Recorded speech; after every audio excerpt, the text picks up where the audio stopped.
న్యాయాధిపతులు 2వ అధ్యాయము. యెహోవా దూత గిల్గాలు నుండి బయలుదేరి బోకీమునకు వచ్చి ఇలాగు సెలవిచ్చెను.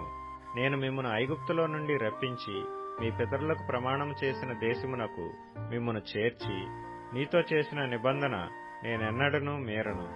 మీరు ఈ దేశ నివాసులతో నిబంధన చేసుకొనకూడదు. వారి బలిపీఠములను విరగగొట్టవలనని ఆజ్ఞ ఇచ్చితిని గాని మీరు నా మాటను వినలేదు. మీరు చేసిన పని ఎట్టిది? కావున నేను మీ ఎదుట నుండి ఈ దేశ నివాసులను వెళ్లగొట్టను. వారు మీ ప్రక్కలకు శూలములుగా నుందురు. వారి దేవతలు మీకు ఉరిగా నుందురని చెప్పుచున్నాను. యెహోవా దూత ఇశ్రాయేలీలందరితో ఈ మాటలు చెప్పగా జనులు ఎలుగెత్తి ఏడ్చిరి. కాగా ఆ చోటికి బోకీమను పేరు పెట్టబడెను. అక్కడ వారు యెహోవాకు బలి అర్పించిరి.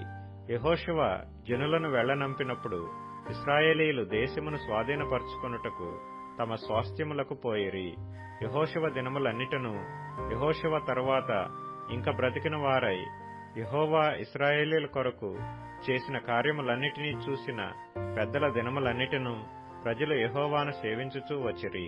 నూను కుమారుడును యెహోవాకు దాసుడునైన యెహోషువ 110 సంవత్సరముల వయస్సు గలవాడై మృతి నొందినప్పుడు అతని స్వాస్థ్యపు సరిహద్దులోనున్న తిమ్నత్సెరహులో జనులు అతని పాతిపెట్టిరి.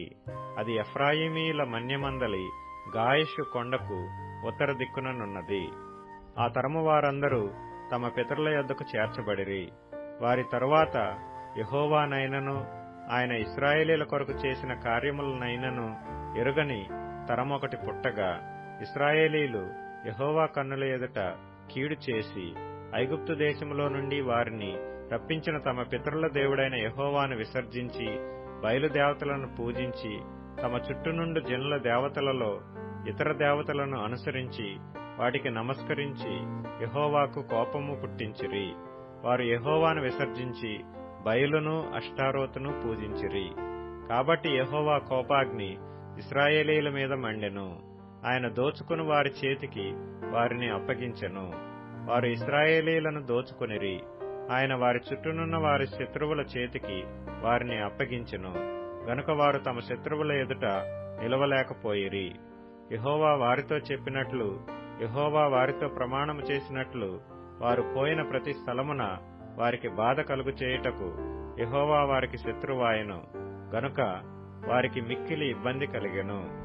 ఆ కాలమున యెహోవా వారి కొరకు న్యాయాధిపతులను పుట్టించెను. వీరు దోచుకొని వారి చేతిలో నుండి ఇశ్రాయేలీలను రక్షించిరి.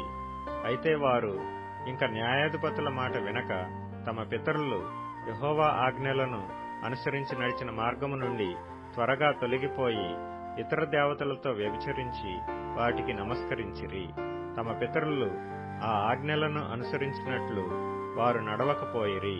తమ శత్రువులు తమను బాధింపగా వారు విడిచిన నిట్టూర్పులు యెహోవా విని సంతాపించి వారి కొరకు న్యాయాధిపతులను పుట్టించి ఆయా న్యాయాధిపతులకు తోడయ్యుండి వారి దినములన్నిటను వారి శత్రువుల చేతిలో నుండి ఇశ్రాయేలీలను రక్షించెను. ఒక్కొక్క న్యాయాధిపతి చనిపోగా వారు వెనుకకు తిరిగి ఇతర దేవతలను అనుసరించి పూజించుచూ వాటికి సాగిలపడుచు ఉండుట వలన తమ క్రియలలోనేమి తమ మూర్ఖ ప్రవర్తనలోనేమి దేనిని విడువక తమ పూర్వీకుల కంటే మరి మిగుల చెడ్డవారైరి. కాబట్టి యెహోవా కోపాగ్ని ఇశ్రాయేలీల మీద మండగా ఆయన ఇలాగు సెలవిచ్చెను. ఈ ప్రజలు నా మాట వినక వీరి పితరులతో నేను చేసిన నిబంధనను మీరుదురు. గనుక నేను నియమించిన విధిని అనుసరించి వారి పితరులు నడిచినట్లు వీరును యెహోవా విధిని అనుసరించి నడుచుదురో లేదో ఆ జనముల వలన ఇశ్రాయేలీలను శోధించుటకై యెహోషువ చనిపోయిన కాలమున శేషించిన జనములలో ఏ జనమును వారి ఎదుటి నుండి నేను వెళ్లగొట్టను.